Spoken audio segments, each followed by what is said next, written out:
ইন্টারভিউতে প্রধানত তোমাদের যেটা পড়তে হচ্ছে সেটা হচ্ছে তোমাদের বিএডের যে টপিকসগুলো আছে সেগুলোই মেনলি আমি তোমাদেরকে পড়াচ্ছি নোটস ফর্মে। তার সঙ্গে সঙ্গে তোমাদের বলেছিলাম যে ডেমো ক্লাসের যে প্রিপারেশান সেটা কিন্তু তোমাদের মানে ক্লাস 11 এবং ক্লাস 12 লেভেলের যে বই আছে, তো এখনকার যে বই আছে সেগুলো ভালো করে পড়তে হবে, ঠিক আছে? ক্লাস 11-12 বই ভালো করে পড়বে। এবং এর সাথে সাথে ডেমো ক্লাসের জন্য আমি মোট 4টে তোমাদের ডেট দিয়েছি। এবার যার যেরকম সময় হবে তোমরা ভিডিও রেকর্ড করে যে নাম্বার বলেছিলাম সেখানে তোমরা পাঠিয়ে দেবে, প্লাস আমাকেও পাঠাতে পারো। যাই হোক, এক্ষেত্রে ডেমো ক্লাসের যে ডেট যেটা বলেছিলাম, যেমন আজকে একটা ডেট দিয়েছিলাম 22/11/2025 শনিবার। সুতরাং আজকে তোমরা যারা যারা ডেমো ক্লাসের মানে ভিডিও তোমরা যারা পাঠিয়েছো তাদেরকে আমি অ্যানালাইসিস করে দেবো, মানে আমরা আর কি বলে দেবো যে কোথায় ঠিক করতে হবে, কোথায় ভুল করতে হবে। তোমরা একটু দেখবে ক্লাসগুলো, যারা যারা এখনও পাঠাওনি তোমরা একটু দেখবে, কারো কারো হয়তো অনেক ডিসপুট আছে কিছু কিছু জায়গায়, তো সেগুলোকে প্রধানত রেকটিফাই করা হবে। তাহলে আজকে যেমন ক্লাস হবে তার সঙ্গে সঙ্গে ডেমো ক্লাসের যে ক্লাস হবে সেটা আবার 24 তারিখ হবে, পরশু দিনও হবে, তারপরে 27 তারিখ হবে, আবার 29 তারিখ হবে। আর আমি তোমাদের বলেছিলাম যে 28 তারিখে তোমাদের ক্লাস আমি শেষ করব, কিন্তু 28 তারিখে যেহেতু তোমাদের ভেরিফিকেশান আছে সেই জন্য 28 তারিখে ক্লাসটা হচ্ছে না, ক্লাসটা হবে তোমাদের 30 তারিখ, ঠিক আছে? একদম লাস্ট ক্লাস যেটা নেব তো সেটা 30 তারিখ। এটুকু সবাইকে বোঝাতে পেরেছি। আর ডেমো ক্লাসের মানে ক্লাসগুলো তোমরা যদি ভিডিও করে রাখো দেখবে যে যেমন অনেকেই আমাকে পাঠিয়েছে ভিডিও, সুতরাং ভিডিও করে রাখলে কি আমি আগে থেকে দেখে নিয়ে সেগুলো তোমাদেরকে আমি বলতে পারবো। আচ্ছা, আজকে মানে যে যে ভিডিও পাঠিয়েছো একটু আমাকে নামগুলো বলো, তারা তারা যদি উপস্থিত থাকো। যেমন দেবলিনা যেমন বললো, হ্যাঁ আমি একটু লিখে নিই।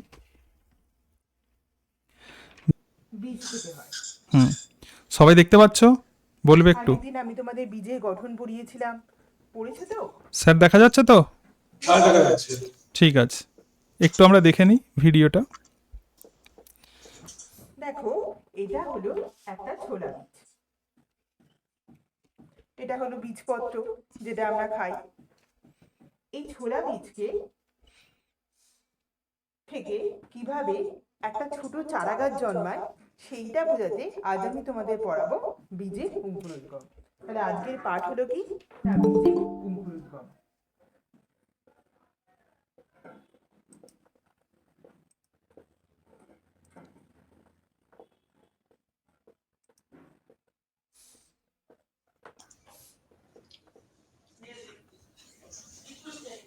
দেখো, তাহলে এই ছোলা বীজটাকে যদি তোমরা দুদিন যদি জলে ভিজিয়ে রাখো এবং বাতাসের অক্সিজেন যদি পায় এবং পর্যাপ্ত উষ্ণতা পায়, তাহলে কি হবে বলতো?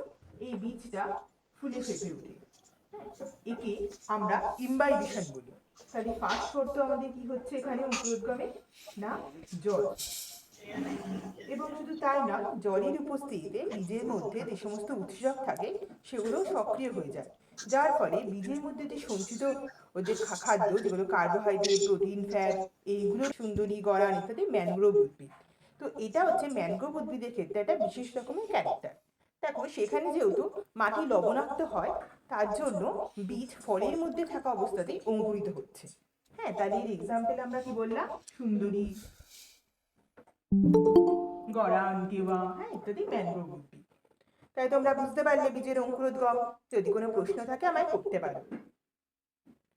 তোমরা তাহলে এই বীজের অঙ্কুরোদ্গমটা পড়ে এসো, পরবর্তী ক্লাসে আমি তোমাদের এখান থেকে প্রশ্ন জিজ্ঞাসা করব। Thank you. আচ্ছা স্যার, আমরা তো দেখলাম, হ্যাঁ, তো আপনি একটু ওকে সাজেস্ট করুন যে কি করতে হবে। দেবলীনা আছেন? হ্যাঁ, দেবলিনা আছে আছে। ওকে, মানে আপনার পড়ানো খুবই ভালো হয়েছে। মানে একটা জায়গায় প্লিজেন্ট যে পার্সোনালিটি লাগে, দেখুন কতগুলো জিনিস লাগে পড়াতে গেলে। আমরা যারা পড়াই, আপনি এক্সপিরিয়েন্স আছে আপনার পড়ানো দেখে আমার সেটা মনে হচ্ছে। তাতে একটা জিনিস লাগে যে আমি ক্লাসে কতখানি স্টুডেন্টকে এনগেজ করে রাখতে পারছি। ইন্টারাক্টিভ মোডে পড়াতে লাগে, এবং যাতে করে দুই রকমের হয়। এক হচ্ছে আপনি টপিকটা পুরোনো সম্পূর্ণ পড়িয়ে দিলেন, পড়ানোর পরে ধীরে ধীরে ধীরে ধীরে আপনি কোশ্চেন আনসার নিতে থাকছেন, সেটা এক ধরনের হয়। বা আপনি অন্য একটা সাবজেক্ট বা টপিক নিয়েছেন, তার টপিকটার উপরে আস্তে আস্তে আস্তে পড়াচ্ছেন, এবং তার মাঝখানে স্টুডেন্টরা কতটা কি ওটা বুঝতে পারছে সেটা তাদেরকে যাচাই করতে করতে করতে করতে দুই মোডে পড়ানো যায়। এখন আমাদের দরকার যেটা লাগবে সেটা হচ্ছে যে ক্লাসরুমে দেখবেন একটা প্র্যাকটিক্যাল এক্সপিরিয়েন্স যেগুলো হয় ক্লাসরুমের মধ্যে, অনেক একজন শিক্ষক বা একজন শিক্ষিকা হয়তো অনেক বেশি জানে সাবজেক্টটা, ম্যাটারটা অনেকটা থাকে, তার প্রেজেন্টেশনটা অত ভালো না থাকলে স্টুডেন্ট অত এনগেজ হয় না। তখন সেখানে কি হয়, তারা ভালো করে শুনতে চায় না। আবার কিছু কিছু মানে টিচারদেরকে আপনি দেখবেন যে দেখা যায় যে যারা ক্লাসে গেলে পারে খুব দুষ্টু যে বাচ্চাগুলো স্টুডেন্ট আছে তারাও কিন্তু চুপচাপ শোনে। কথাটা হচ্ছে যে তিনি এই থ্রোয়িং কিভাবে করছেন, কিভাবে কথা বলছেন সেগুলো, তার ওভারঅল আপনার পড়ানোটা খুবই ভালো হয়েছে। স্টুডেন্টের এনগেজমেন্টের ব্যাপার আছে, personality confidence is good, style is good, board work is good, এগুলো খুব ভালো আছে।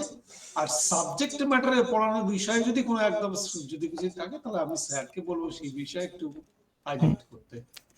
হ্যাঁ, ঠিক আছে দেবলীনা, স্যার তো বললেন যে তোমার পড়ানো ভালো হয়েছে, প্লাস মানে অ্যাকসেন্ট সব কিছু উচ্চারণ এগুলো সবই ঠিক আছে। হ্যাঁ, কিন্তু স্যার বললেন বোর্ড ওয়ার্কও ঠিকই আছে, ঠিকঠাকই আছে, কিন্তু অনেক সময় আমার যেটা স্যার মনে হয়েছে যে বোর্ডে অনেক সময় লিখতে গিয়ে মানে লেখাটা চাপা পড়ে যাচ্ছে, তাই তো? ওইটা হলে হবে না, মানে লেখাগুলো যেন ক্লিয়ারলি দেখা যায়। আর স্যার যেটা বললেন বোর্ডে লেখাগুলো এগুলো সব খুব ভালো হয়েছে। আর অনেক সময় তোমাকে যেহেতু সময়টা অনেক কম লাগবে, মানে কম দেয়া হবে, সেই জন্য যখন বলবে তো বলতে বলতে কিন্তু লিখতে হবে, ঠিক আছে? লেখার সময় কথা বন্ধ রাখলে হবে না। কি বললাম বুঝেছ? তো এই দুটো জিনিস মোটামুটি করলেই হবে, আর বাকি সবই ঠিকই আছে। আর তুমি যে টপিক বুঝিয়েছো সেটা সিড জার্মিনেশন, একদম মানে ভালোভাবেই তুমি মোটামুটি বুঝিয়েছো। কিন্তু টপিকস আরেকটুখানি তোমার এটা তো তোমার ক্লাস 11-12-এর জন্য ডেমোর প্রিপারেশন নিয়েছো, তাই তো? হ্যাঁ স্যার। হ্যাঁ, এক্ষেত্রে আমি তোমাকে বলবো যে একটু মডার্ন টপিকস একটু চয়েস করলে ভালো হতো, কারণ এটা ক্লাস 7-এর মতো হয়ে গেছে, ঠিক আছে? তো সেই হিসাবে ক্লাস 11-12 মানে পিজি লেভেলে 11-12 মানে এইটাতে আর কি ইনক্লুড করা যেতে পারে, মানে এই টপিকটাতে? তুমি বলবে যে জিব্বারেলিন, তুমি তো বললে তো জিব্বারেলিন কিভাবে তোমার এটা করছে আর কি, অর্থাৎ ওই যে জিব্বারেলিনের যে মানে কিভাবে সিড জার্মিনেশনকে জিব্বারেলিন হেল্প করছে, যে বায়োকেমিক্যাল যে পাথওয়ে আছে ক্লাস 11-এর বইতে সে। ওইগুলো না মেইনলি বিএসসি লেভেলে ছিল, তো তাই ভাবছিলাম যে মানে কি বলবো ব্যাপার, না না, ওটা ক্লাস, টাইমটা কম এবার, হ্যাঁ ওইটা ক্লাস, নিয়ে একটু কনফিউজ বলছি ক্লাস 11-এর তোমার যে কন্টেন্ট যেটা আছে, তোমার ওভারঅল প্রসেস সব কিছু ঠিক আছে, কিন্তু তোমার কন্টেন্টে অসুবিধা আছে। কি বললাম বুঝতে পেরেছো? তোমার বলা সবকিছু স্টাইল ঠিক আছে, কিন্তু তোমাকে টপিকটাকে আমার মনে হয় একটু চেঞ্জ করলে ভালো হয়। চেঞ্জ করলে তুমি যদি সিড জার্মিনেশন নিয়েই তুমি যদি বলতে চাও, সেটা যেমন বলবে ওই যে জিব্বারেলিন যেখানটা বললে যে এটা কাজে সাহায্য করছে, এবার জিব্বারেলিন থেকে তুমি বায়োকেমিক্যাল পাথওয়েতে চলে যাও, একদম ডায়াগ্রামেটিক্যালি সেটাকে বুঝিয়ে দাও, ব্যাস তাহলেই হবে। তাহলেই তোমার কন্টেন্টটা দাঁড়িয়ে যাবে। কি বললাম বুঝতে পারছো? সিড জার্মিনেশনের বিভিন্ন টাইপের তুলনায় তুমি জিব্বারেলিন, তুমি বলবে যে আজকে আমরা যেটা পড়বো সেটা হচ্ছে জিব্বারেলিন কিভাবে বীজের অঙ্কুরোদ্গমে সাহায্য করে। তারপরে তুমি জিব্বারেলিন থেকে শুরু করো, তারপরে জার্মিনেশন শুরু করো, তারপরে জার্মিনেশনের প্রসেসগুলো কিভাবে হচ্ছে, যে ইমবাইবিশন হয়ে যেমন বললে, বলার পরেই যে জিব্বারেলিন অত্যন্ত গুরুত্বপূর্ণ ভূমিকা পালন করে এবং জিব্বারেলিন কিভাবে হেল্প করছে, যে মানে তার এনজাইম, কোন এনজাইমগুলোকে তুমি বললে এনজাইম, সুতরাং সেই এনজাইমগুলোকে ফোকাস করো, তাহলে তোমার টপিকটা মডার্ন হবে। কি বললাম বুঝতে পেরেছো? পিজি লেভেলে টপিক হচ্ছে তোমাকে একটু মডার্ন হতে হবে, তাই তো স্যার? 9-10 লেভেলে, হ্যাঁ হ্যাঁ হ্যাঁ, একদম একদম। হ্যাঁ 9-10 লেভেলে তোমাকে এটা দিলে ঠিক আছে, কিন্তু পিজি লেভেলে তোমাকে, কিন্তু আমি বারবার বলছি পিজি লেভেলে সেই টপিকগুলোই চয়েস করবে যেগুলো 11-12 লেভেলে আছে। তুমি যদি ক্লাস 11-এর বই দেখো, দেখবে যে জিব্বারেলিন মানে সেটা আছে, জিব্বারেলিনের যে একটা ছবি দিয়ে খুব সুন্দরভাবে সেটা করা আছে, ঠিক আছে? হ্যাঁ, বাকি সমস্ত তোমার ডেলিভারি মানে সমস্ত কিছু বাকি সবই ঠিক আছে, স্যার যেটা বললেন। হ্যাঁ ঠিক আছে, ওটা শুধু একটু চেঞ্জ করে নিও, ব্যাস তাহলেই হবে। ক্লিয়ার? ঠিক আছে। ফটোসিনথেসিস চ্যাপ্টারটা কমপ্লিট করেছি তাই তো, এবং সেখানে দেখেছি যে উদ্ভিদ নাকি তার খাদ্য তার নিজে তার পাতায় তৈরি করে।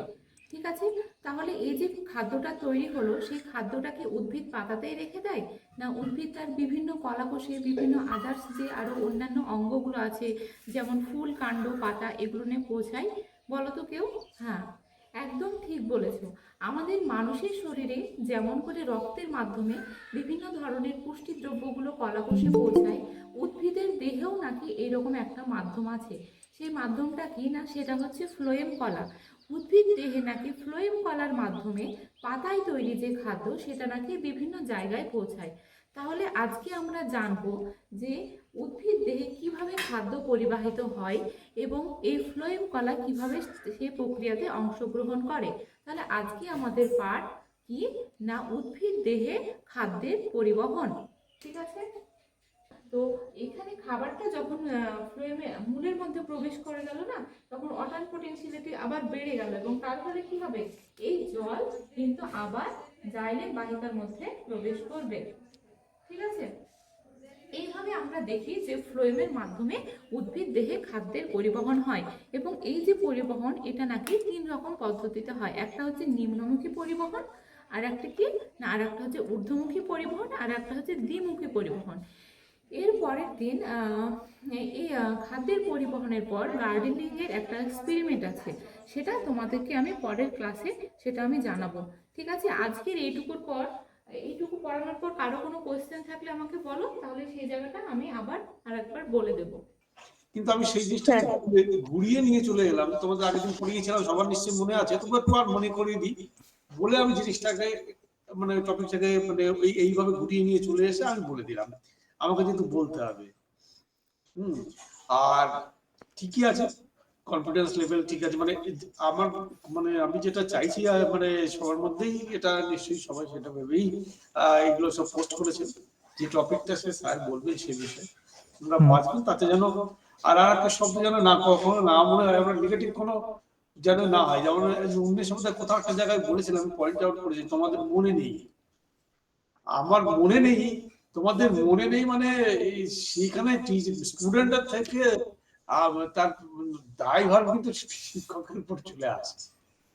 আমরা ওই দিন জানি যে একটা ঘটনা, প্র্যাকটিক্যালি ঘটনা এটা হয়, কিন্তু আমি কিন্তু এই কথা কখনো বলবো না তোমাদের মনে নেই, তোমাদেরকে আমার স্মরণ করে দিই, তোমাদেরকে আর একবার মনে করে দিই, এই যে ভাবনা, আমি একই জিনিস বলছি কিন্তু ঘুরিয়ে পজিটিভ। ঠিক আছে, ওটা আমি কারেকশন করে নেব। হ্যাঁ হ্যাঁ, ওইগুলো ওই জিনিসগুলো আমি করছি ঠিকই, কিন্তু সেগুলোকে আমি কিন্তু ঘুরিয়ে এইভাবে নিয়ে আসছি। আমার স্টুডেন্টকে আমি কিন্তু এখানে কোনো রকম ভাবেই আমরা করবো না, মানে স্টুডেন্টকে আমরা সবসময় পজিটিভ দিকে রাখবো, এবং স্টুডেন্ট কিছু না বুঝলে তার দায়ভার কিন্তু টিচারের। এটা আর টপিক এবং তার গভীরতার সাবজেক্টে কিভাবে সেটা তো স্যার বলবেন, আমি দেখছি টেকনিক্যাল দিকগুলো, আমি কতগুলো পার্সোনালিটি দিক ঠিকই আছে, আর প্রিজনার একটা পার্সোনালিটি আছে, কনফিডেন্সও দেখতে পাচ্ছি আমি যথেষ্টই, পড়ানোর মধ্যে টেকনিকও ভালো আছে, আর বাদ বাকি টপিক এবং সাবজেক্টের বিষয়ে স্যার বলবেন। ঠিক আছে, আচ্ছা প্রথমেই বলি একটু নুরনেসাকে। নুরনেসা তো প্রচুর চিন্তা করো, ঠিক আছে, তো আমি ঠিকই থাকবো তোমাদের সঙ্গে, হ্যাঁ মানে ঠিক প্রয়োজন মতো থাকবো। তুমি মানে বিকালেও ফোন করেছিলে, আমি ধরতে পারিনি তখন, তো সেই হিসাবে তোমাদের যদি কোনো অসুবিধা আমাকে হোয়াটসঅ্যাপ করে দেবে, ঠিক আছে। হ্যাঁ যদি না পাও, আমি সেটাই বলছি যে এটা মন খারাপ করবে না যে স্যার ফোন ধরলেন, এরকম নয়। কিন্তু ঘটনা হচ্ছে যে নুরনেসাকে আমি যতবার দেখি স্যার আমার অবাক লাগে। এর আগের ইন্টারভিউটাও নুরনেসা খুব ভালো দিয়েছিল, আর আজকে তুমি এই যে এতক্ষণ মানে 10 মিনিট তুমি যে পড়ালে, ঠিক আছে, এক্ষেত্রে একটু আমাদের বোরিং লাগেনি, দেখতে ভালো লাগছিল, এবং তোমার পড়ানোটা, তাই তো স্যার পড়ানোটা, হ্যাঁ হ্যাঁ আমি সেটাই বলছিলাম, হ্যাঁ, নুরনেসা যেভাবে পড়ালো কনফিডেন্সের সঙ্গে খুব ভালো লেগেছে এবং আমরা ভালোভাবে বুঝতে পেরেছি। কিন্তু ঘটনা হচ্ছে নুরনেসা দেখো, স্যার যেটা বললেন যে ওই যে তোমরা এটা অবশ্যই বলবে যে স্টুডেন্টসরা যেন যে তোমাদের মনে নেই, এটা কিন্তু খুব ড্রব্যাকস, এটা বলা যাবে না, 1 নাম্বার। আর 2 নাম্বার হচ্ছে তুমি অনেক সময় নাকি মানে একটা কথা বলছিলে যে নাকি, হ্যাঁ এটা নাকি এটা নাকি, তো এইটা না বেশি বলার দরকার নেই। এটা কি বললাম বুঝতে পেরেছো? স্যার হ্যাঁ, ওটা আমার কথার মধ্যেও চলে আসে, মানে এমনি ডেলি ওটা একটা বাজে অভ্যেস, হ্যাঁ, হ্যাঁ। তো বলা হয়ে যায় বেশি, নাকি আর তো। আচ্ছা আচ্ছা, ঠিক আছে, যাই হোক, এগুলো মানে এই 3-4 দিনের মধ্যে সেটাকে হয়তো অতটা রিকভার করা যাবে না, তবুও একটু সচেতন থাকবে। আর আর যেটা বলবো যে তোমার টপিকের যেহেতু সময়টা অনেকটা লেন্দি হয়ে গেছে, কিছু জায়গা তুমি যদি বাদ দাও তাহলে দেখবে যে তোমার 5 মিনিটের মধ্যে দাঁড়িয়ে যাবে। যেমন তুমি ওয়াটার পোটেনশিয়ালটাকে এক্সপ্লেন করেছো, ওটাকে এক্সপ্লেন করার দরকার নেই, যেহেতু আগের ক্লাসে মানে আমরা পড়েছি। আর সেকেন্ড হচ্ছে যে যে টাইপগুলো যেগুলো আছে, যে জল পরিবহনের যে টাইপগুলো, এই দুটো জিনিস তুমি যদি বাদ দাও তাহলে দেখবে যে তোমার 5 মিনিটের মধ্যে টপিকটা দাঁড়িয়ে যাবে। ঠিক আছে? আর ঠিক ফ্লোয়েম আছে। লোডিং আনলোডিং বাকি সমস্তগুলো সবই ঠিক আছে, ছবি এঁকে ভালো করে বুঝিয়েছো, কোনো অসুবিধা নেই। ঠিক আছে? ওভারঅল নুন্ডেসা খুবই ভালো তোমার প্রেজেন্টেশন, সো খুবই ভালো লেগেছে থ্যাংক ইউ আমাদের। স্যার। ঠিক আছে? স্যার বলছি আর কোনো ইনফরমেশন মানে এমনি অ্যাড করতে হবে? না না, কোনো না ইনফরমেশন অ্যাড বলা করতে হয়ে হবে না। গেছে? হ্যাঁ, তুমি বাদ দেবে ইনফরমেশন, ওয়াটার ঠিক আছে। পোটেনশিয়াল বাদ দেবে, আর হচ্ছে যে ওয়াটার যে টাইপ যেগুলো বলেছো ওইটা বাদ দেবে, তাহলেই দেখবে যে 5 মিনিটের মধ্যে দাঁড়িয়ে যাবে। ঠিক আছে? ঠিক আছে। 11/2025।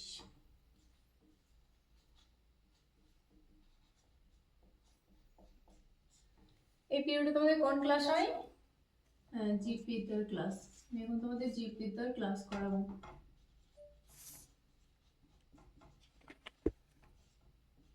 আগের দিন আমরা কি পড়িয়েছিলাম মনে আছে? পড়েছিলাম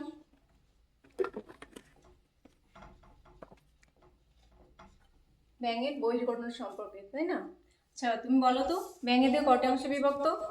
ঠিক বলেছো। আচ্ছা বলো তো তুমি ভোকাল স্যাক কোথায়, মানে কোন ব্যাঙে দেখা যায়? খুব ভালো বলেছো, বসো।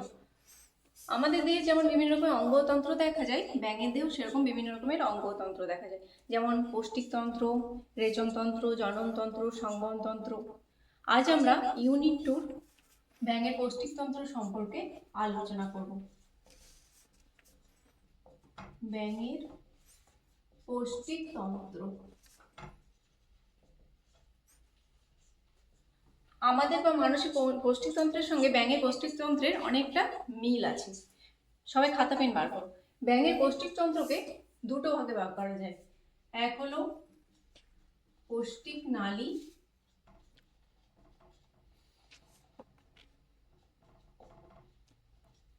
দুই হলো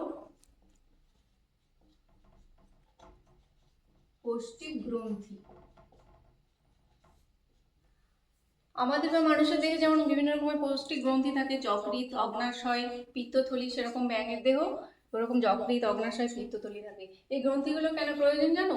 এই গ্রন্থিগুলো থেকে যে বিভিন্ন রকমের যে রস খরিত হয় সেগুলো খাদ্যের পরিপাকে সাহায্য করে। সবাই লিখে নিয়েছো এটা? এবার বোর্ডের দিকে লক্ষ্য করো। আমি যেমন আঁকছি ছবিটা ওইভাবে আঁকো।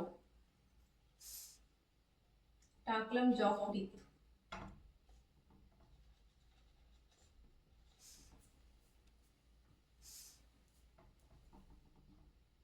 এটা আঁকলাম ফুসফুস,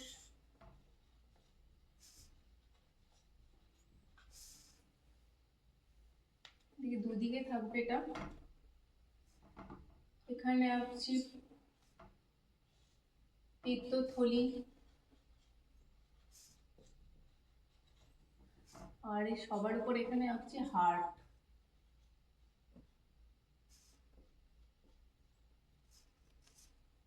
হার্ট বা হৃৎপিণ্ড। এবার এই হার্ট থেকে সবাই দেখতে পাচ্ছ বোর্ড? হ্যাঁ, হার্ট থেকে এভাবে খাদ্যটা প্রথমে মুখছিদ্র জীবের মাধ্যমে গ্রাসনালীতে এলো, তারপরে কোথায় এলো? খাদ্যনালী, তারপর পাকস্থলীতে। পাকস্থলী বিভিন্ন রকমের পাচন রস বা পাচিত রস আর HCl খরিত হয়, সেগুলোর মাধ্যমে খাদ্যটা আংশিকভাবে বাচিত হলো। এই আংশিকভাবে বাচিত খাদ্যটাকে কি বলে জানো?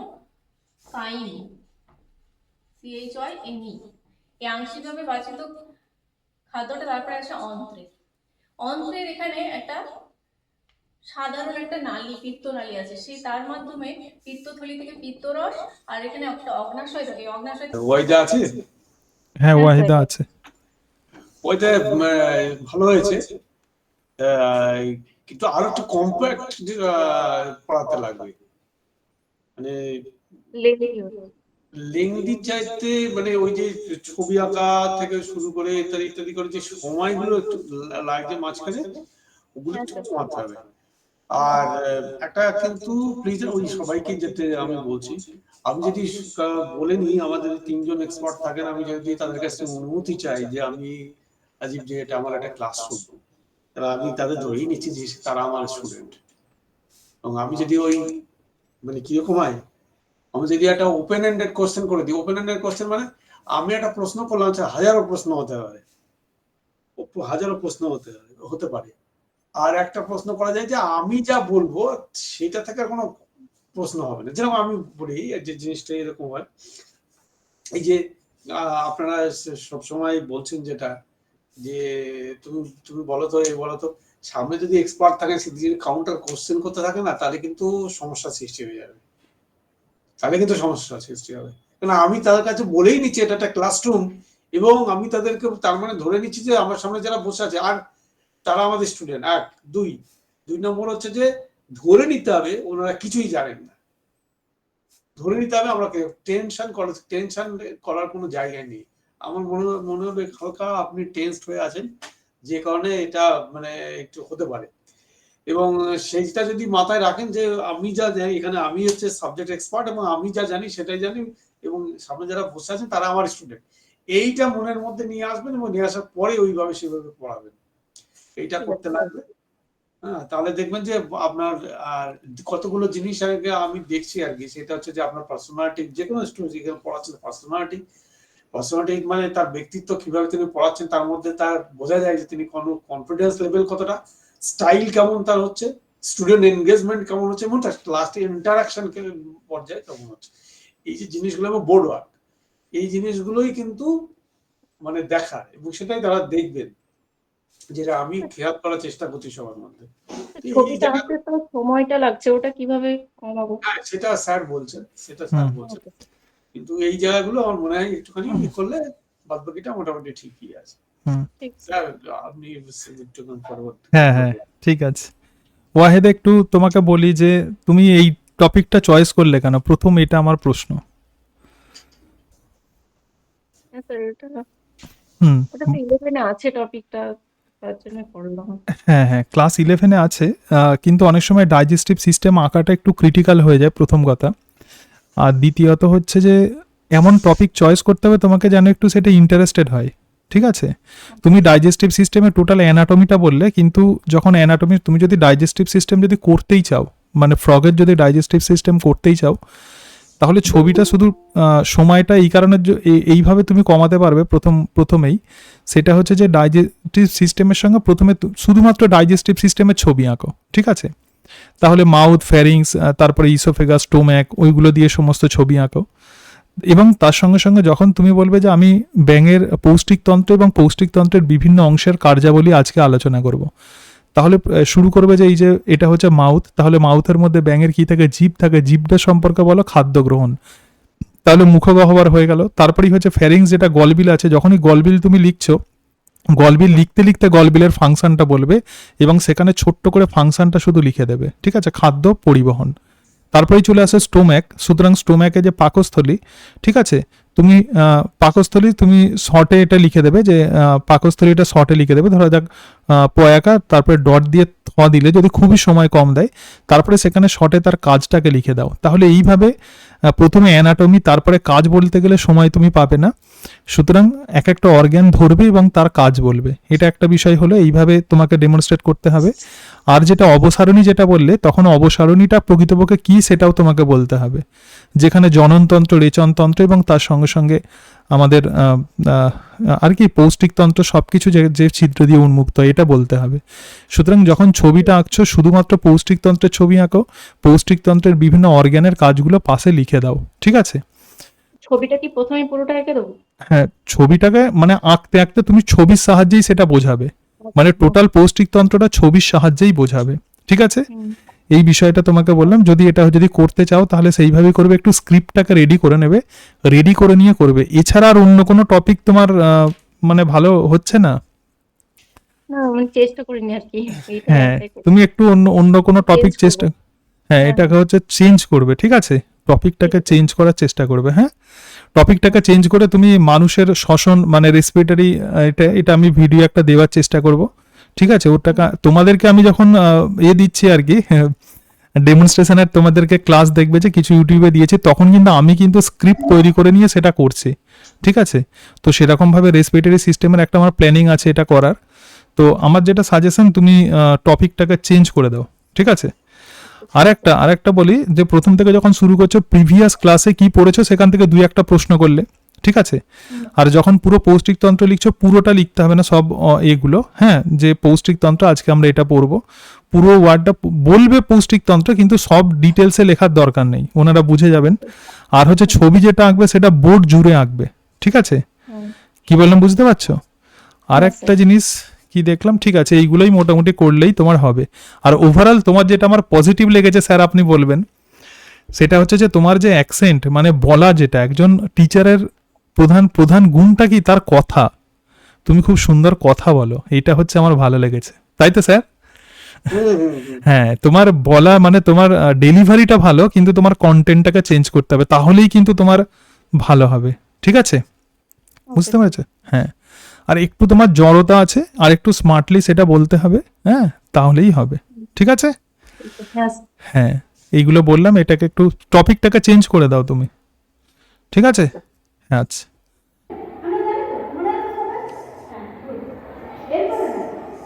কখন ল্যাকটোজ যখন কাজ করবে, যখন মাধ্যমে ল্যাকটোজ থাকবে, তাহলে যখন ল্যাকটোজ থাকবে তখন সেটা অন অবস্থা হবে। আবার যখন ল্যাকটোজ থাকবে না, তার পরিবর্তে গ্লুকোজ থাকবে, তখন আর ল্যাকটোজের দরকার হবে না, তখন ল্যাকটোজ অফ অবস্থা হবে। তাহলে এই কাজ করার পদ্ধতিটাকে আমরা দুভাবে বুঝতে পারি। একটা কি অফ অবস্থা, অফ অবস্থা। অফ অবস্থা কি? ল্যাক আই থেকে একটা রিপ্রেসার প্রোটিন তৈরি হয়, তাই তো? রিপ্রেসার প্রোটিন তৈরি হয়, রিপ্রেসার প্রোটিনটা থাকে সক্রিয়, এটা সক্রিয়। এই সক্রিয় রিপ্রেসার প্রোটিন কি করে, চলে যায় ল্যাক ও রিজিয়ন, ল্যাক ও রিজিয়নে গিয়ে সক্রিয় প্রোটিনটা যুক্ত হয়ে যায় রিপ্রেসার প্রোটিন। ফলে ল্যাক তিনের যে আরএনএ পলিমারেজটা থাকে, যে পলিমারেজটা থাকে, সেই পলিমারেজ আর এদিকে এগোতে পারে না। এগোতে না পারার জন্য lac Z, lac Y, lac A আর কোনো রকম উৎসেচক তৈরি করতে পারে না। তাহলে এই অবস্থাটাকে বলা হচ্ছে অফ অবস্থা। অফ অবস্থা কখন থাকবে? যখন গ্লুকোজ উপস্থিত থাকবে। এবারে দেখো, এটা লিখে দিচ্ছি সবাই, লিখে নাও। এরপর হচ্ছে অন অবস্থা। কখন অন হবে? অফ অবস্থা হবে। এবার অন অবস্থা কখন হবে? দেখুন, অন অবস্থা কখন হচ্ছে, মানে কখন এই কাজ করছে, যখন মাধ্যমের মধ্যে কি থাকবে, ল্যাকটোজ থাকবে। গুড, এই ল্যাকটোজ থাকবে। এবারে ল্যাকটোজ আছে, ল্যাকটোজ কি করে, ব্যাকটেরিয়ার কোষের মধ্যে সামান্য পরিমাণে উপস্থিত ল্যাক পারমিয়েজের সাহায্যে কোষের ভেতরে প্রবেশ করে। ল্যাক পারমিয়েজের সাহায্যে যখন কোষের ভেতরে প্রবেশ করে গেল, তখন কি হবে, কোষের মধ্যে থাকা বিটা গ্যালাক্টোজ ল্যাকটোজের সাথে যুক্ত হয়ে যায়। ল্যাকটোজের সাথে বিটা গ্যালাক্টোজ নিয়ে আর আইভিতে তৈরি করছে ট্রান্স অ্যাসিটাইলেজ। হ্যাঁ, গুড। এই তিনটে জিনিস তৈরি করছে এবং ল্যাক উপাদানটা নিজের কাজ করছে। এই উৎসেচকগুলো কি করছে, ল্যাকটোজকে বিপাক করছে। এইভাবে ব্যাকটেরিয়ার কোষের মধ্যে ল্যাকটোজের উপস্থিতিতে ল্যাক উপাদান কাজ করে। আর এই যখন ল্যাকটোজ থাকছে তখন অন অবস্থা, যখন গ্লুকোজ থাকছে তখন অফ অবস্থা। সবাই বুঝতে পেরেছো? সঙ্গে বিহেভিয়ারটা কিভাবে, মানে কিভাবে আমরা তাদেরকে ট্যাকল করে নিজেই তো উত্তর দিতে হবে, ওখানে তো উত্তর দেওয়ার কেউ নেই, আমাকেই বলতে লাগবে। সেটা কিন্তু আমি সবার ক্ষেত্রে আগেই বললাম যে আমরা কিভাবে প্রশ্ন এমন ভাবে করে যাতে নিজেই উত্তরটা দিতে পারি, সেই জায়গাটা আমরা রাখবো। হ্যাঁ, এর মধ্যে কনফিডেন্স তো ঠিকই আছে, কনফিডেন্স ঠিক আছে, পার্সোনালিটি ইত্যাদি যা যেগুলো লাগে। আর এবার টপিক এবং সাবজেক্টের বিষয়ে স্যার বলছেন। প্রথমে আগে সুনন্দাকে বলি, তো সুনন্দা তো পুরুলিয়ার, তাই তো? খুব আমার ফেভারিট জায়গা, যাই হোক, সব সময় মনে হয় তুমি খুব ভালো জায়গাতে জন্মেছে এটা। হ্যাঁ, তো যাই হোক, এবার তোমাকে বলি, হ্যাঁ, তোমার তো এক্সপিরিয়েন্স আছে পড়ানোর ব্যাপারে, ঠিক আছে, কিন্তু তবুও কিছু কিছু জায়গা বলি। স্যার যেটা বললেন যে লিখতে লিখতে তুমি মানে একদম চুপচাপ সেটা স্টার্টিং ওই রকম করা যাবে না, ওটা হচ্ছে একদম বলতে বলতে লিখতে হবে, 1 নাম্বার। আর 2 নাম্বার হচ্ছে তুমি যে টপিক চয়েস করেছো খুব সুন্দর একটা টপিক, যেটা বোঝানো যাবে, ঠিক আছে, কিন্তু স্টুডেন্টসদেরকে যখন তুমি বোঝাবে, এটা 5-6 মিনিটের মধ্যে তুমি ভালোভাবে বোঝাতে পারবে। তোমার টপিকটাকে কিভাবে প্রেজেন্ট করলে আরো বেটার হবে সেটা তোমাকে বলছে। যদিও তুমি অনেক দিন পড়িয়েছো ক্লাসে, তার সঙ্গে সঙ্গে তুমি যদিও টিচার, কিন্তু তবু আমার যেটা মনে হয়েছে সেটা তোমাকে বলছি, ঠিক আছে? যখনই তুমি এই যে বলছো যে আমি আগের ক্লাসে তোমাদেরকে এটা পড়িয়েছি, ঠিক আছে? তো তুমি যখন শুরু করছো যে আজকে আমরা যেটা পড়বো সেটা হচ্ছে ল্যাকটোজ ওপেরন, তো প্রথমেই তোমাকে বলতে হবে যে ওপেরন কাকে বলে, ঠিক আছে? তাহলে বোর্ডে যখন তুমি লিখবে যে আজকের টপিক, ঠিক আছে, আজকের টপিক লিখতে হবে না, আমরা পড়বো ল্যাকটোজ ওপেরনের কার্যপদ্ধতি, যেটা তুমি লিখলে। তারপরে এই ওপেরন কাকে বলে এটা বলবে। তারপরেই যেটা বলবে, দরকার হলে খাতা পেন থাকলে একটু লিখে নাও কন্টেন্টটা, ঠিক আছে? হ্যাঁ, তো প্রথমেই এটা বলবে যে ওপেরন কাকে বলে 1 নাম্বার। আর 2 নাম্বার হচ্ছে যে এই যে মেটাবলিজম বা বিপাক প্রক্রিয়া সাধারণত কন্ট্রোল হয় বিভিন্ন এনজাইম দিয়ে। ল্যাকটোজ ওপেরনে 3টে এনজাইম কাজ করে, যেটা আমাদের স্ট্রাকচারাল জিন তৈরি করে। ল্যাকজেড বিটা গ্যালাক্টোসাইডেজের ফাংশন বলবে, শুরু করবে এইভাবে, বিটা গ্যালাক্টোসাইডেজের ফাংশন, পারমিয়েজের ফাংশন, ট্রান্স অ্যাসিটাইলেজের ফাংশন। পারমিয়েজের ফাংশনটা তুমি বলেছো, কিন্তু সেটা স্টার্টিং এই বলবে, ঠিক আছে? তারপরে বলবে যে এই যে এনজাইমগুলো যেগুলো তৈরি হয়, আমরা প্রত্যেকেই জানি যে জিন দিয়ে তৈরি হয়, কিন্তু ওপেরনের স্ট্রাকচারাল জিন সেটা তৈরি করে, কিন্তু সবসময় কোষের ওই এনজাইমগুলো তৈরি করার প্রয়োজন পড়ে না। মাধ্যমে যখন ল্যাকটোজ থাকে তখন তৈরি হয়, যখন ল্যাকটোজ থাকে না তখন হচ্ছে তৈরি হয় না। সুতরাং আমরা দেখবো যে ল্যাকটোজ যখন আছে তখন কোন কোন জিনগুলো স্ট্রাকচারাল জিনকে কন্ট্রোল করে, আবার ল্যাকটোজ যখন নেই তখন কোন কোন জিনগুলো কিভাবে কন্ট্রোল হয়। তো সেই বিষয়টাই বলবো, বলেই ছবিতে চলে আসবে। ছবিতে এসে যেরকম ছবি এঁকে বলবে, এতে সময় কিন্তু খুব বেশি লাগবে না, ঠিক আছে? তার মানে আমি যেটা বলতে চাইছি, পড়াটা তুমি যেটা শুরু করছো স্টার্টিং থেকে, তুমি শুরু করো শেষ থেকে। ল্যাকটোজ ওপেরন যখন পড়াচ্ছ, প্রথমে ছাত্রছাত্রীদের ধারণা দাও যে ওপেরনের কাজই হচ্ছে এনজাইম তৈরি করা, কিন্তু সেই এনজাইমগুলো সবসময় লাগে না, ঠিক আছে? আর একটা জিনিস, যে ল্যাকটোজ ওপেরন যখন বলছি, ল্যাকটোজ কি সেটা তোমাকে বলতে হবে, হোয়াট ইজ ল্যাকটোজ। তাহলে একটা ডাইস্যাকারাইডকে ভাঙছে এনজাইমটা, এটাই হচ্ছে মেন কাজ। কি বললাম, বোঝাতে পেরেছি? তোমার ছবি আঁকা, তোমার বলা, তোমার অ্যাকসেন্ট, তোমার বডি ল্যাঙ্গুয়েজ সবকিছু ভালো, কিন্তু কন্টেন্টটাকে একটু অন্যভাবে রিপ্রেজেন্ট করো। প্রথমে ওদের মনে একটা কিউরিওসিটি তৈরি করে দাও যে এইটা, ঠিক আছে? কি বললাম, বুঝতে পারছো সুনন্দা? হ্যাঁ, এইভাবে কন্টেন্টটাকে দাঁড় করিয়ে না, একদম খাতায় লিখে নেবে। হ্যাঁ, বলো বলো। আর বলছিলাম যে আমি ওইরকম ভাবে বলবো না যে আগের দিন আমি ল্যাকটোজ অপারেশন সম্বন্ধে পড়ানো হয়ে গেছে। তাহলে আমি বোঝাতে চাইছি যে স্টুডেন্টরা আগের দিন পড়িয়ে দিয়েছি যে ল্যাক ওপেরন আসলে কি, আর ওটাতে কি কি জিন নিয়ে তৈরি। আমি শুধু আজকে পড়াচ্ছি যে ওই জিনটা কিভাবে কন্ট্রোল হয়, মানে যদি মাধ্যমে ল্যাকটোজ হ্যাঁ, তো সেটা তুমি বলেছো। অন হবে, আর যখন গ্লুকোজ খাচ্ছি তখন ওই ল্যাকটোজ অপারেশনটা অন হচ্ছে না। তো এইভাবে আমি বলার চেষ্টা না, করছি। তুমি ওটা বলবে যে আজকে আমরা পড়বো যে ল্যাক ওপেরনের কার্যপদ্ধতি, ঠিক আছে? কি বললাম, বুঝতে পেরেছো? তারপরে ওপেরন বলবে। তারপরে ওটা হ্যাঁ হ্যাঁ হ্যাঁ, তুমি প্রথমে এইভাবে স্টার্টিং করো যে তোমরা কি জানো যে বিপাক প্রক্রিয়া কাকে বলে। তখন আর ওদেরকে কোশ্চেন করার সময় দেবে না, একদম ঠিক বলেছো। একটা জীবের দেহতে যত রাসায়নিক প্রক্রিয়া চলে তাকেই বলে বিপাক প্রক্রিয়া, এবং আমরা প্রত্যেকে জানি বিপাক প্রক্রিয়া উৎসেচক দ্বারা নিয়ন্ত্রিত হয়। সুতরাং আজকে আমরা পড়বো একটা ব্যাকটেরিয়া কোষে কিভাবে ল্যাকটোজ বিপাকের জন্য উৎসেচকগুলো কিভাবে ল্যাকটোজের বিপাক প্রক্রিয়াকে নিয়ন্ত্রণ করছে, বলে তারপর শুরু করে এইভাবে। কি বললাম, বুঝতে পেরেছো সুনন্দা? বোঝাতে পারলাম কি বলেছি? শুনতে পাচ্ছ সুনন্দা? আচ্ছা আচ্ছা, হ্যাঁ হ্যাঁ হ্যাঁ ঠিক আছে। হ্যাঁ স্যার, বুঝতে হ্যাঁ পেরেছি। হ্যাঁ, এটা খুব একটা ইন্টারেস্টিং টপিক। ঠিক আছে, তুমি যদি হ্যাঁ। ভালোভাবে বোঝাতে পারো, একদম তোমার ডেমনস্ট্রেশন দারুণ হবে, ঠিক আছে? ঠিক আছে, বাকিগুলো দেখতে থাকো। হ্যাঁ, ঠিক আছে স্যার। ঠিক আছে। এবার আছে হ্যাঁ, স্যার হ্যাঁ স্যার, ঠিক আছে। ওকে, ঠিক আছে। আর তোমার তো অভিজ্ঞতা আছে ক্লাসে পড়ানোর, তোমার চাপ হবে না, ঠিক আছে? আচ্ছা, এরপরে স্যার আছে না স্যার, ওই হ্যাঁ টপিকটাই আর কিভাবে বলবো ওটাই হচ্ছে ব্যাপার। হ্যাঁ, আমি তো বলে দিলাম কিভাবে বলবে, ঠিক আছে? কোনো কনফিউশন থাকলে আমাকে হ্যাঁ, বলো। হ্যাঁ, এবারে ওটা ওইরকম। হ্যাঁ, তোমার টপিক চেঞ্জ করার দরকার স্যার নেই। ঠিক আছে, ওইভাবেই। হ্যাঁ, ঠিক আছে, আচ্ছা, ঠিক আছে, ঠিক টপিক আছে। চেঞ্জ করার দরকার নেই। হ্যাঁ, আচ্ছা। এরপরে ভাস্কর নাগ হ্যাঁ, আছো। ঠিক হ্যাঁ, আছে। ঠিক আছে। বলবো কি, জনন। আর জননের মাধ্যমেই জীব কি করে, তার সংখ্যা বৃদ্ধি করে। তাহলে জননে অংশগ্রহণকারী অঙ্গগুলোকে কি বলবো, জনন অঙ্গ। আচ্ছা, তোমাদের মধ্যে কেউ বলতে পারবে যে মানুষের ক্ষেত্রে পুরুষের প্রধান জনন অঙ্গের নাম কি? একদম সঠিক বলেছ, শুক্রাশয়। আজকে সেই শুক্রাশয় নিয়ে কিন্তু আমরা একটু বিস্তারিত পড়াশোনা করব। তাহলে আজকে কি পড়ব? শুক্রাশয়। শুক্রাশয়। আচ্ছা, শুক্রাশয় দেখতে কেমন? শুক্রাশয় দেখতে কেমন?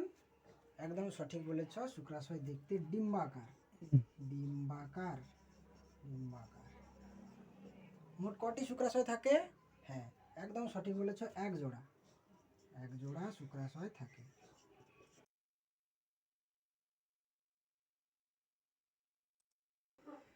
গুরুমণ্ডল প্রক্রিয়ার মাধ্যমে জীব তার শুক্রাশয়। কটি শুক্রাশয় থাকে? হ্যাঁ, একদম সঠিক বলেছ, এক জোড়া। এক জোড়া শুক্রাশয় থাকে। এই শুক্রাশয়ের ওজন দেখা গেছে প্রায় 10 থেকে 25 গ্রাম এবং দৈর্ঘ্য প্রায় ভাস ডিফারেন্স। তাহলে এখান থেকে তোমাদেরকে যেগুলো জানতে হবে, সেমিনিফেরাস নালিকার মধ্যে কোন কোন কোষ থাকে, শুক্রাশয়ের কাজ কি, এবং জানতে হবে যে শুক্রাশয়ের আবরণের নাম কি। তাহলে আজকে এই পর্যন্ত। তোমরা সবাই ভালো থাকবে। পরের দিন আমরা একটি অন্য বিষয় নিয়ে পড়াশোনা করব। Thank you. কিন্তু তবুও ওভারঅল যেটা, সেটা হচ্ছে যে আরেকটু কনফিডেন্স লেভেল বাড়িয়ে প্রেজেন্টেশনটা দিতে হবে। আর প্রেজেন্টেশন দেওয়ার সঙ্গে সঙ্গে যেন আমি আমার স্টুডেন্টকে মানে আমি যা বলছি সেটাই যেন মানে তারা শোনে, এরকম ভাবে প্রেজেন্টেশনটা একটা রাখতে হয়। সেটা দুটো জিনিস হয়। সেটা হচ্ছে যে আমি কিভাবে তাদের কাছে ডেলিভারি যাচ্ছে, আমার কথাগুলো কিভাবে তাদেরকে বলছি, আমি আমার শব্দ চয়ন, আমার কনফিডেন্স, এই দুটো জিনিসের মিশ্রণেই কিন্তু মানে যা হয় আর কি। আমরা প্র্যাকটিক্যাল এক্সপিরিয়েন্সের কথা বলছি।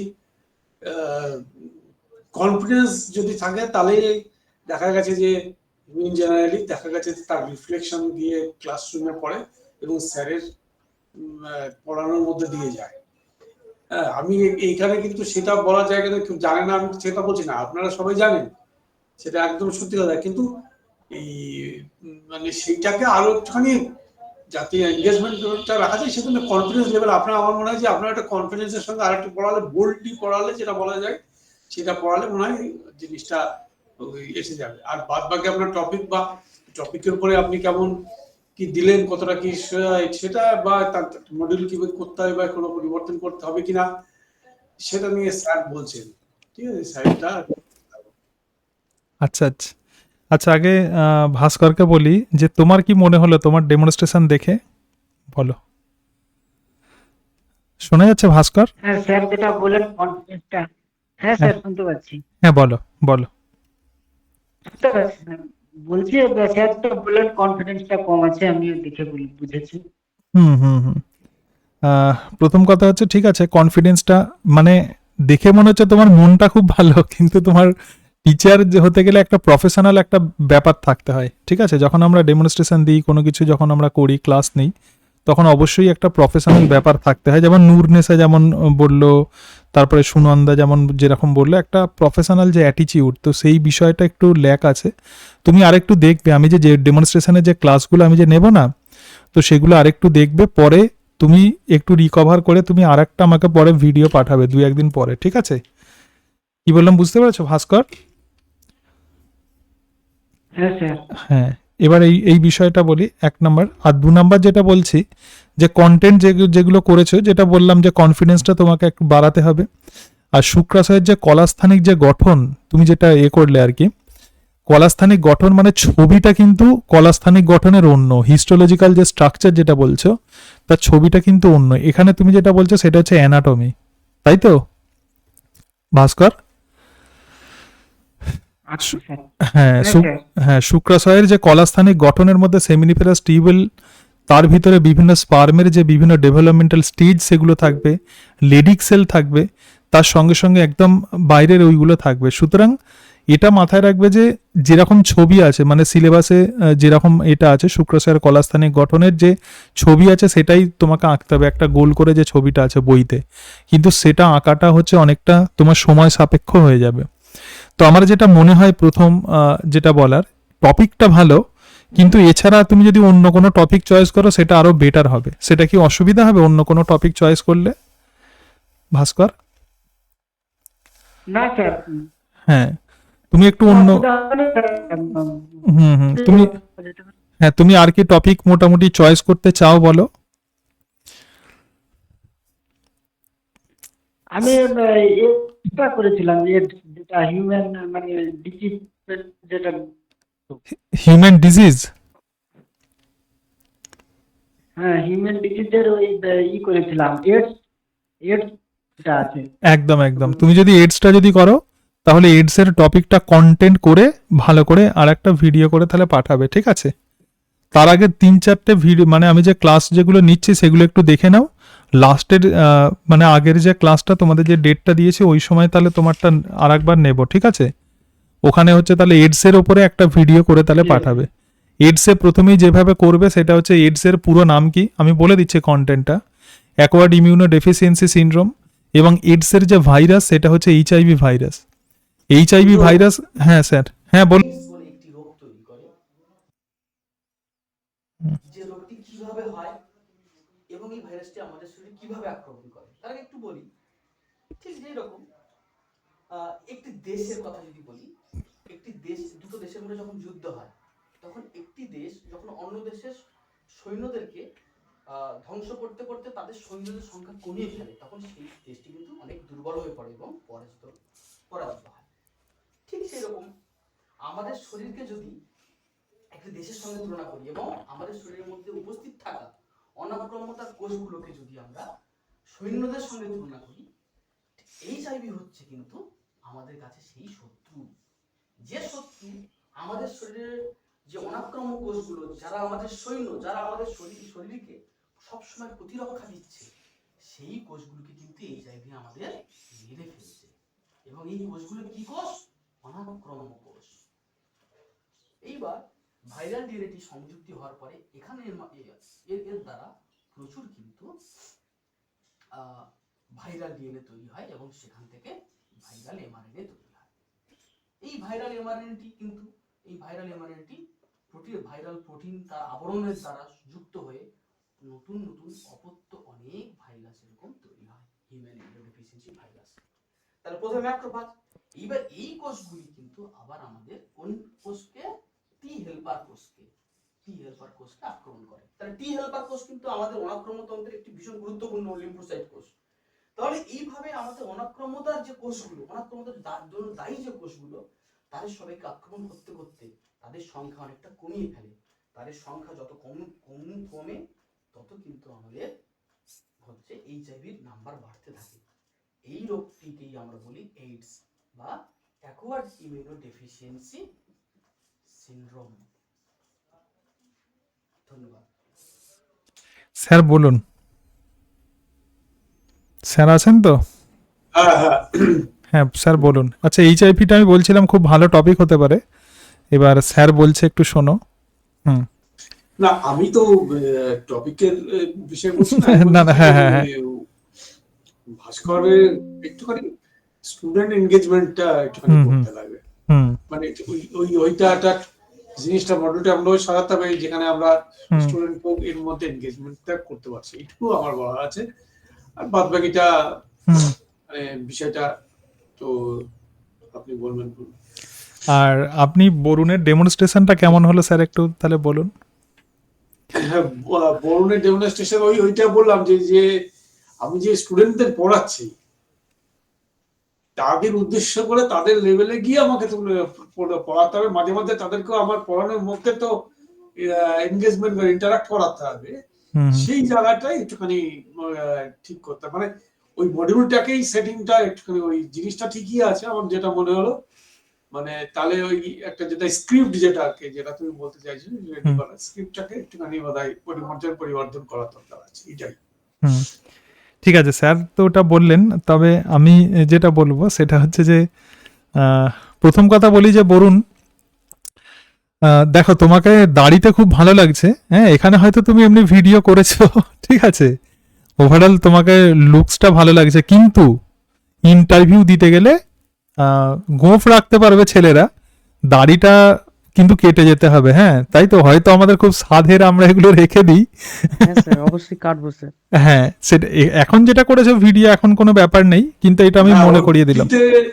হ্যাঁ আমিও ডিপি দেখছি এখানে, হ্যাঁ হ্যাঁ তাতে তো চেহারা লাগছে না, ওই জন্য আমি ওই হ্যাঁ, হ্যাঁ। কথা বলিনি। হ্যাঁ, তবু আমি এটা বলে দিলাম, আমি মনে করিয়ে দিলাম, ঠিক আছে। আমি কেটে ফেলবো। হ্যাঁ হ্যাঁ, সেটা ঠিক আছে, আর ট্রিমিং করে যাবে না, ঠিক আছে, আমি অন্যদেরকেও সবাইকেই বলছি আর কি।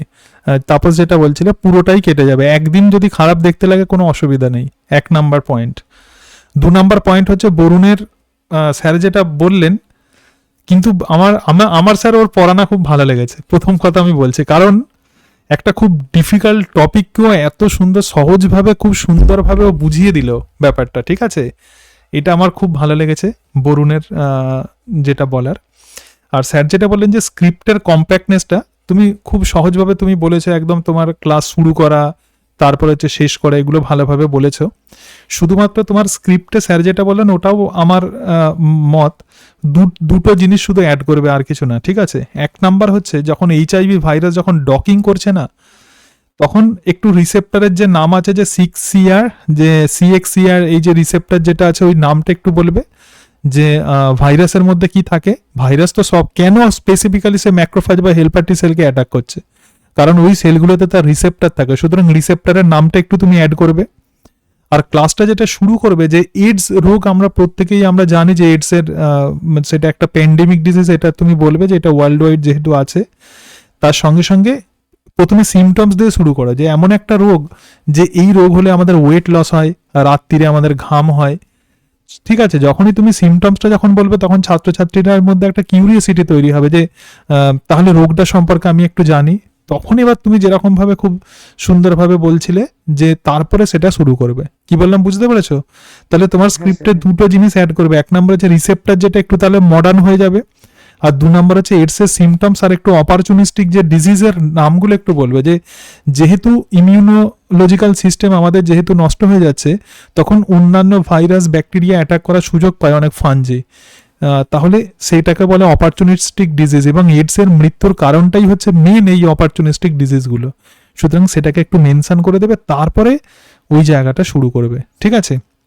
তোমার হ্যাঁ তুমি হ্যাঁ, আমার সব থেকে এটা স্যার ভালো লেগেছে, হ্যাঁ, খুব একটা ডিফিকাল্ট টপিককেও কত সহজভাবে পড়ানো যায় সেটা কিন্তু বরুণ দেখিয়ে দিল আর কি, এটা ভালো লেগেছে স্যার, বুঝতে পেরেছেন তো? এক্স্যাক্টলি হ্যাঁ হ্যাঁ সেটা নিয়ে হ্যাঁ, আর স্যার হ্যাঁ হ্যাঁ স্ক্রিপ্টটা আপনি যেটা বললেন, হ্যাঁ যে ভঙ্গিমায় পড়াচ্ছে হুম সেটাতে মানে মগজে ঢুকে যাওয়ার মতো, একদম মগজে ঢুকে যাওয়ার মতো, মগজে ঢুকে যাওয়ার মতো। কিন্তু ওই মগজটাকে, যার মগজে, তাদের থেকেও কিছু ফিডব্যাক নিতে বলছে। হ্যাঁ হ্যাঁ সেটা হ্যাঁ করছে আর কি, হ্যাঁ সেটা করছে, ঠিক আছে। মেয়েদেরকে বলবো যেমন একটু আগে নুডনেসে যেরকম ভাবে দিল ওই রকম, আর বরুণ যেরকম ভাবে বডি ল্যাঙ্গুয়েজে যেমন মোটামুটি বললো সেরকম করার চেষ্টা করবে। বরুণ তুমি খুব ভালো টিচার হবে আর কি, ঠিক আছে, এটা আমি বলতে পারি। ওকে স্যার, থ্যাংক ইউ আপনাদের। হ্যাঁ হ্যাঁ, আমার খুব ভালো লেগেছে তোমাকে, স্যারেরও ভালো লেগেছে, কন্টেন্টটা শুধু হ্যাঁ হ্যাঁ best of luck. Thank you sir. হ্যাঁ, খুব ভালো, মানে একটা টিচারের খুব একটা শক্ত টপিককে তুমি যেভাবে সহজভাবে তুমি ডেমনস্ট্রেট করলে না, খুব সুন্দরভাবে অল্প কথায়, ভালো লেগেছে, ঠিক আছে। তোমার আর সেরকম কিছু এ করা, শুধু স্ক্রিপ্ট। আগের দিন তোমাদের মূত্র উৎপাদন প্রক্রিয়া সম্পর্কে আমি বলেছিলাম। আচ্ছা, তুমি বলতে পারবে কিভাবে বিক্রের নেফ্রন কিভাবে কাজ করে মূত্র উৎপাদন করে? একদম ঠিক বলেছো, বিক্রের নেফ্রন টিউবুলার রিঅ্যাবসর্পশন, টিউবুলার ফিল্ট্রেশন আর টিউবুলার সিক্রেশনের মাধ্যমে রিঅ্যাবসর্পশন করে। আচ্ছা, আজকে নেফ্রনের গঠন সম্পর্কে তো আমরা আগেই জেনেছি। নেফ্রনের গঠনে একটা জিনিস আমরা শুনেছিলাম, জেজি অ্যাপারেটাস। তুমি বলো তো জেজি অ্যাপারেটাস কি নিয়ে গঠিত? একদম সঠিক বলেছো, জেজি অ্যাপারেটাস হচ্ছে ম্যাকুলার দ্রুত হবে কি, যে আস্তে আস্তে কিন্তু ব্লাড প্রেশারটা বাড়তে থাকবে। এছাড়াও কি হবে না, এই অ্যাঞ্জিওটেনসিন 2 রক্তবাহ মানে হচ্ছে ব্লাড ভেসেলস। ব্লাড ভেসেলস একে সংকুচিত করে দেবে। কার ব্লাড ভেসেল? কিডনি বা বৃক্কর ব্লাড ভেসেলসকে সংকুচিত করে দেবে, এবং সেই সংকোচনের ফলে কি হবে? ব্লাড প্রেশার বাড়বে। ব্লাড প্রেশার আস্তে আস্তে কিন্তু বাড়বে, এবং এইভাবে এ আমাদেরকে ব্লাড কমে যাওয়া ব্লাড প্রেশারকে নর্মালাইজ ব্লাড প্রেশারে নিয়ে চলে আসবে, এবং আমরা যাতে না অসুস্থ হয়ে পড়ি, আমাদের দেহের সব সিস্টেম যেন ঠিকভাবে রান করতে পারে সেই চেষ্টা করবে। তোমাদের যদি এখান থেকে কিছু প্রশ্ন থাকে আমায় করতে পারো। আর তোমাদের গৃহ কার্য হচ্ছে যে র্যাসের কার্যপ্রণালী, র্যাসের কার্যপ্রণালীর একটা রেখচিত্র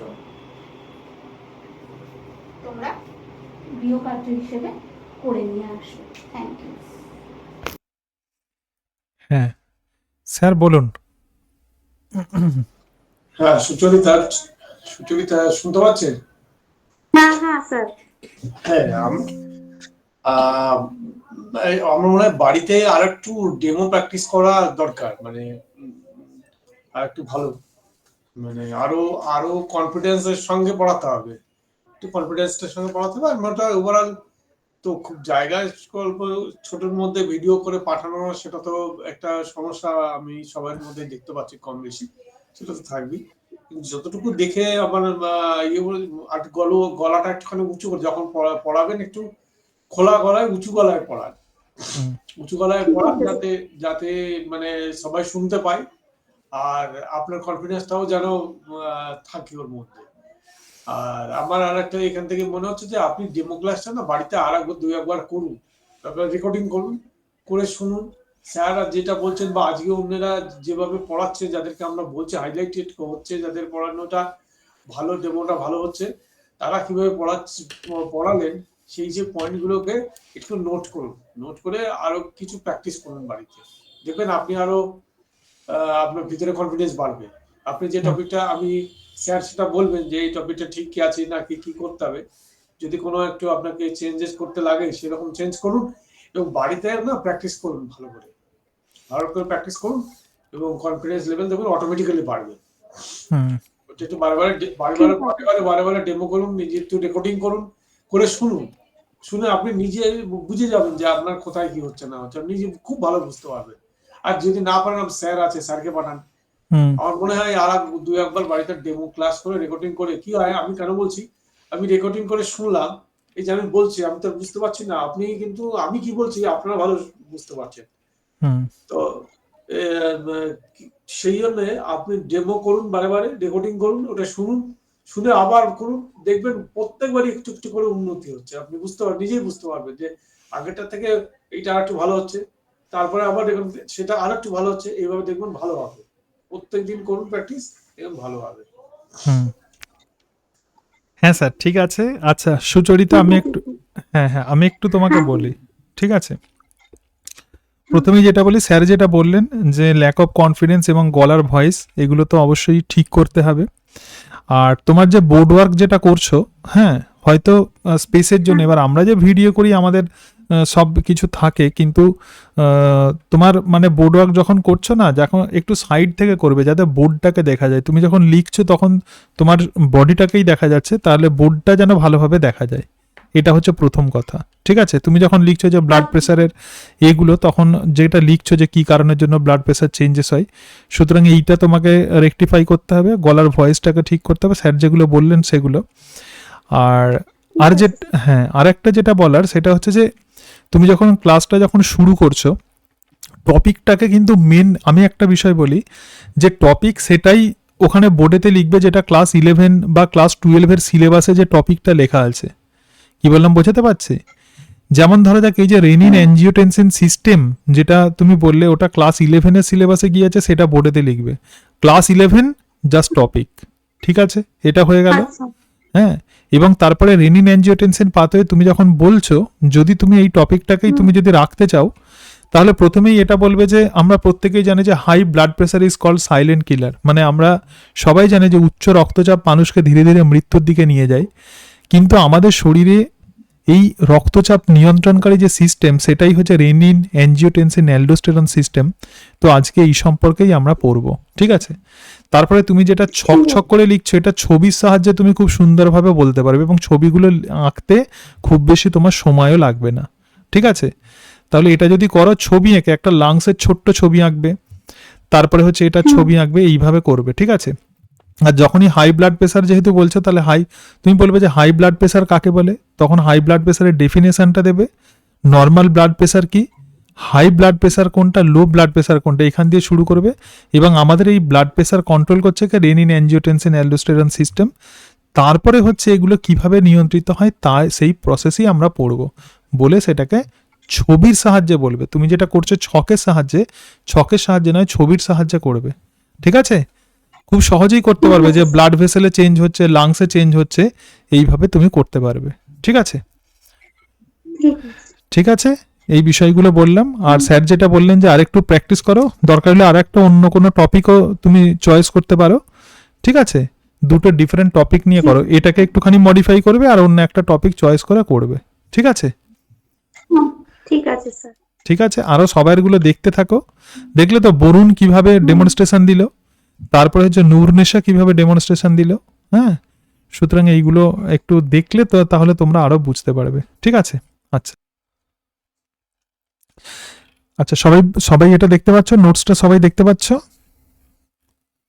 সবাই দেখতে, হ্যাঁ। এবার তোমাদেরকে বলি, দেখো যখনই তোমাকে ইন্টারভিউতে যখনই নেওয়া হচ্ছে আর কি, মানে ইন্টারভিউতে তোমাকে যখনই জিজ্ঞেস করা হচ্ছে যে আপনি কোন বিষয়ের উপর ডেমো দিতে চান, যেহেতু তুমি বলে দিচ্ছ যে স্যার আমি ক্লাস, আবার বলছি ভালো করে, তুমি যে টপিকটাকে ডেমো দিতে চাও সেটা কোন ক্লাসের অন্তর্গত, মানে ক্লাস 12-এর যদি টপিক নাও, তা যেমন তুমি যেটা করেছো যে ক্লাস 12-এর কোন চ্যাপ্টারের থেকে সেই ডেমোটা নিচ্ছ তার নামটা তুমি লিখে দিচ্ছ। সুতরাং এত যখনই বোর্ডে যখনই যাবে, যদি সময় যদি বেশি দেয় তো তাহলে তুমি সবকিছু লেখার স্কোপ পাবে, কিন্তু সময় যদি না দেয়, যেহেতু তুমি ওখানে এসে বলে দিয়ে আসছো, তো সেই জন্য তুমি শুধুমাত্র ক্লাস 11 লিখবে, বা তোমার যেটা আছে সেটা হচ্ছে ক্লাস 12 লিখবে এবং তারপরে টপিকটা লিখবে, এইটুকু লিখলেই তোমার হবে। আমি কি বললাম বোঝাতে পেরেছি সবাইকে? সময় যদি কম লাগে তোমার ক্লাসটা লিখবে, ক্লাস 11 অথবা ক্লাস 12 কোন ক্লাস থেকে ডেমো দিচ্ছ, এবং সাবজেক্ট জীবন লাইফ সায়েন্স LSC বলে লিখে দেবে, বেশি জীবন বিজ্ঞান অতক্ষণ লিখতে হবে না। আর হচ্ছে টপিকটা লিখে দেবে, ঠিক আছে? তিনটে জিনিস কি কি বললাম একবার বলো, কি কি বললাম? 1 নাম্বার হচ্ছে ক্লাস, 2 নাম্বার হচ্ছে সাবজেক্ট, 3 নাম্বার হচ্ছে টপিক। ক্লিয়ার? সবার কাছে ক্লিয়ার হয়েছে যেটা বললাম? হ্যাঁ স্যার। আচ্ছা, হ্যাঁ স্যার, বোর্ডের কোন দিকে লিখবো স্যার? এবার বলে দিচ্ছি, ঠিক আছে? এখানে দেখে নাও, সেই জন্যই তো এই নোটটা খুললাম। দেখো, আগের দিন আমি তোমাদের এটা দেখিয়েছিলাম, যেটা আমরা ভাবি যে কোন দিকে লিখবে। এখানে দেখে নাও, যখনই কোনো বোর্ডে অ্যাকচুয়ালি যেটা হচ্ছে নিয়ম, তো সেটা হচ্ছে বিদ্যালয়ের নাম প্রথমে লিখতে হয় বোর্ডের বাঁ দিকে, তারপরে ক্লাস লিখতে হয়, তারপরে সময় মানে টাইমটা লেখার দরকার নেই, তারিখ, এই শিক্ষক মহাশয়ের নাম, এতগুলো জিনিস লিখতে হয়। কি বললাম বোঝাতে পেরেছি? কোন দিকে? বাম দিকে। ডান দিকে কি লিখতে হয়? বিষয় জীবন বিজ্ঞান, পাঠ একক হচ্ছে সংবহন, উপ একক, এরকম এইভাবে এত কিছু জিনিস লিখতে হয়। কিন্তু এত কিছু তো তুমি সময় পাবে না, তাহলে তুমি কি লিখবে? বোর্ডের বাঁ দিকে ক্লাস লিখবে, ঠিক আছে? এখানে বিষয় জীবন বিজ্ঞান লিখবে ডান দিকে, আর মাঝখানে লিখে দেবে যে কোথায় পড়াচ্ছ আর কি, টপিক বলে লিখে দেবে তোমার HIV ভাইরাস বা এইডস, যে টপিকটা সিলেবাসে যেটা মেনশন করা আছে সেইটা লিখবে, ঠিক আছে? বুঝতে পেরেছো বরুণ? হ্যাঁ ক্লিয়ার? হ্যাঁ স্যার। কিন্তু অ্যাকচুয়াল নিয়ম কোনটা? অ্যাকচুয়াল নিয়ম হচ্ছে এইটা, এটা লিখতে হয়, এটা লিখতে হয় ডান দিকে, ঠিক আছে? এটা হচ্ছে নিয়ম। বাম দিকে স্কুলের নাম, ক্লাস, তারিখ, শিক্ষক মহাশয়ের নাম, আর ডান দিকে বিষয়, তারপরে এই জিনিসগুলো লিখতে হয়, আজকের পাঠ এটা লিখতে হয়। স্যার ডেটটা কোন দিকে লিখবো? ডেটটা বাম দিকে লিখতে হয়, এই যে ডেট, ঠিক আছে? হ্যাঁ স্যার। হ্যাঁ, ডেটটাও তুমি লিখতে পারো, এখানে ক্লাস, এখানে ডেট, আর এখানে হচ্ছে বিষয়, ডান দিকে বিষয়, আর হচ্ছে টপিক বা আজকের পাঠ, ঠিক আছে? বাম দিকে তাহলে কি লিখছো? ক্লাস আর ডেট, আর ডান দিকে কি লিখছো? বিষয় আর হচ্ছে আজকের পাঠ, ব্যাস, ঠিক আছে? আর বলো, আর কি কনফিউশন আছে?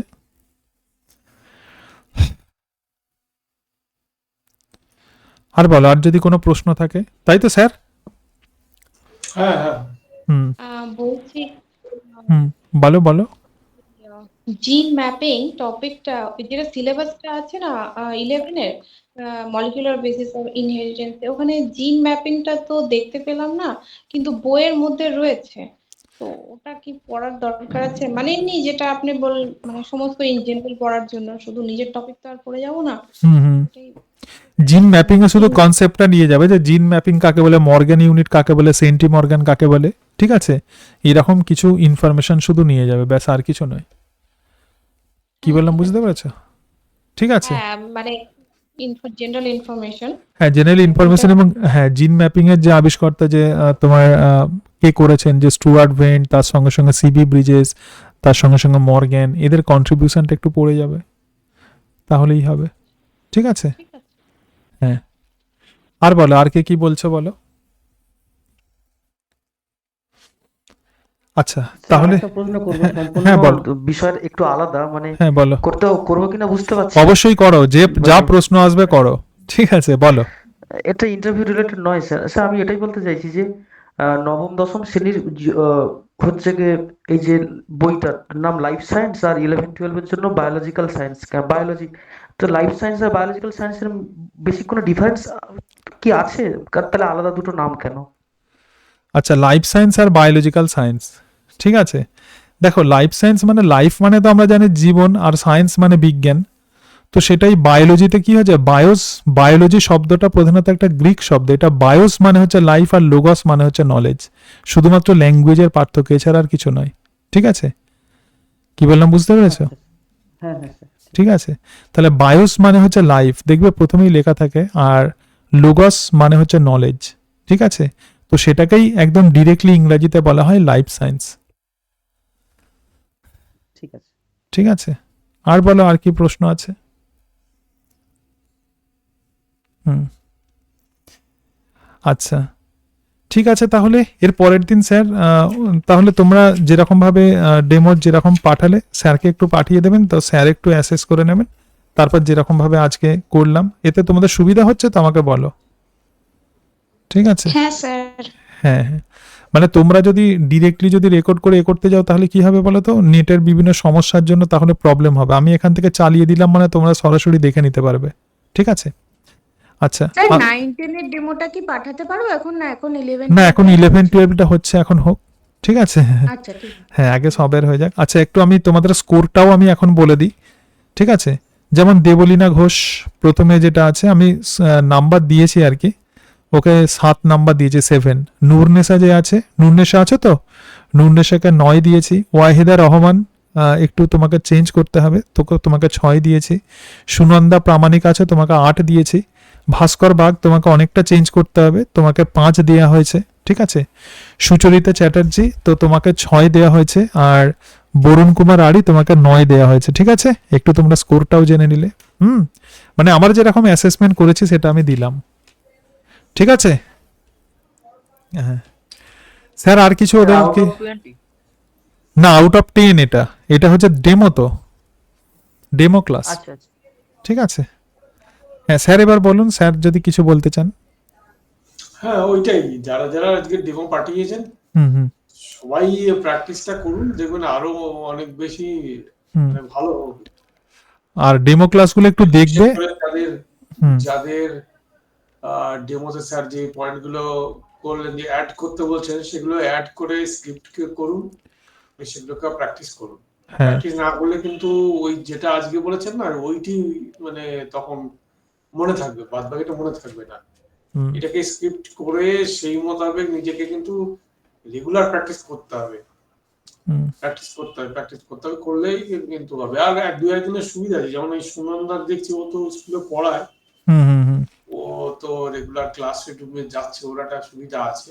হুম হুম কিন্তু সবার তো সেই ক্লাসরুমের ভাইবসটা আপনি পাচ্ছেন না, হুম সেটা কিন্তু আপনাকে মনে করে নিয়ে রেকর্ডিং করে চালিয়ে শুনে আবার একটু এরকম ভাবে করলে কিন্তু উন্নতি হবে, মানে আপনি ধীরে ধীরে আগের থেকে এখন হুম হুম হুম আগের থেকে মানে এখন আরো ভালো হবে, হুম হুম মানে আগেরটা থেকে পরেরটা ভালো হবে, এইভাবে করবেন। হুম হুম ঠিক। এই মেয়েটি আজকে নেই, হুম। কিন্তু হুম। ওর ফারিয়া সুলতানা। তাহলে ও পরের দিন দিয়ে দেবে। আর একটা শেষে বলে দিই যে মানে টপিক্সের মধ্যে যদি ট্রিক্স ঢোকাতে পারো না, যেমন একটু আগে র্যাসের যে বলছিলে সুচরিতা মোস্ট প্রবাবলি, হ্যাঁ, তো সুচিত্রা, হ্যাঁ স্যার। হ্যাঁ ওখানে যদি একটুখানি তুমি ট্রিক্স ঢোকাতে পারো তাহলেও বেটার হয়, ঠিক আছে? এই যে অতগুলো নাম, তাহলে এটা একটা ট্রিক্সের সাহায্যে তুমি স্টুডেন্টসদেরকে বুঝিয়ে দাও যে কি করে স্টেপ বাই স্টেপ ওগুলোকে আমরা নামগুলোকে মনে রাখবো, ঠিক আছে? আচ্ছা। হ্যাঁ, যদি পারো তোমাদের স্ক্রিপ্টের মধ্যে একটু ট্রিক্স গুলো একটু ঢুকিয়ে দেবে তাহলে আরো বেটার হবে, কারণ এখনকার ছাত্রছাত্রীদের বইগুলোতে এইটাই বিভিন্নভাবে হাইলাইটেড করা থাকে, হ্যাঁ ট্রিক্স গুলো মনে রাখতে এ করা, জিনিসগুলো হাইলাইট করা হয়। হ্যাঁ মনে একটু রাখা। ওটা করবে। এক্সামের বইয়ে তো এখন এগুলো খুব, এখন কিন্তু এটা খুব ভাইরাল, মানে হুম হুম হুম সবাই খুব ব্যবহার করছে। হ্যাঁ ওই ট্রিক্স গুলো একটু, হ্যাঁ আমার স্যার। একটা বলা আছে, ও সবাইকে অল দ্য বেস্ট, হুম সবার ইন্টারভিউ ভালো হবে, হুম এটাই আশা করি। হুম সবাই ভালোভাবে হ্যাঁ। ভালো হবে, এবং প্রত্যেকেই আগামীর হুম শুভেচ্ছা জানালাম, এবং আগামী শিক্ষকদের শিক্ষিকাদের আমি হুম। অনেক আগেই শুভেচ্ছা জানিয়ে রাখলাম। ঠিক আছে, ঠিক আছে, তাহলে কালকে তাহলে তোমাদের আবার আমি ক্লাস নিচ্ছি, হ্যাঁ, আবার তোমাদের ডেমো ক্লাসের যেমন ডেট আছে তোমরা সবাই জয়েন করবে, এরপরে বাকি গ্রুপ যারা পাঠাবে তাদেরকে নেব, কিন্তু তোমরা সবাই দেখতে পারবে, ঠিক আছে? ঠিক আছে, ঠিক আছে তাহলে স্যার, ওকে হ্যাঁ হ্যাঁ, গুড নাইট, সবাই ভালো থেকো, হ্যাঁ ওকে স্যার, গুড নাইট। হ্যাঁ, good night, sir thank you.